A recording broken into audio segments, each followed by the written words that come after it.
Bonjour à tous. La Bible contient plusieurs présentations de Dieu. Certaines sont faites par les hommes qui parlent de Dieu et qui expriment ce qu'ils ont vu, la relation qu'ils ont eue avec lui. Et puis d'autres textes nous parlent de ce que Dieu dit de lui-même. Et c'est vers un de ces passages que j'aimerais vous amener aujourd'hui. Dans le livre d'Ésaïe au chapitre 48 et au verset 12, il est écrit: « Écoute-moi, Jacob, Israël que j'ai appelé.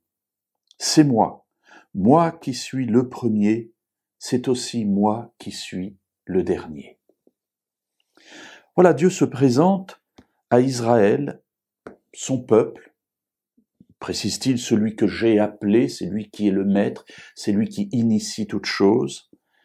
Et il se présente en disant, oui, c'est bien moi qui t'ai appelé, moi qui suis le premier, et c'est aussi moi qui suis le dernier. Alors, est-ce que cela signifie que Dieu a un commencement et que Dieu a une fin? Pas du tout.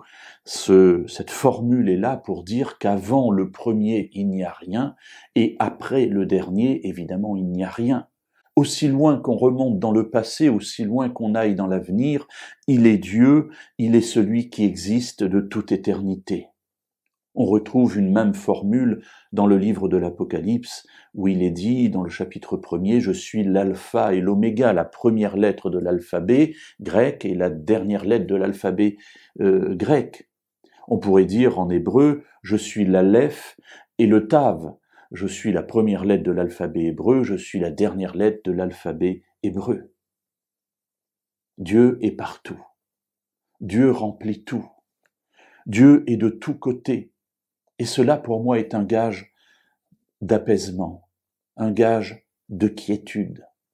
Parce que je sais que, où que je me trouve, Dieu aussi s'y trouve. Or, Dieu, il le dit dans ce passage, c'est celui qui a appelé Israël, c'est celui qui est bienveillant, c'est celui qui est rempli d'amour, qui a le désir que nous soyons sauvés. Alors nous n'avons pas de crainte qu'il soit avant et après. Au contraire, nous pouvons nous appuyer sur lui avec une certitude, c'est que tout ce qu'il est rempli d'amour pour nous et de bienveillance.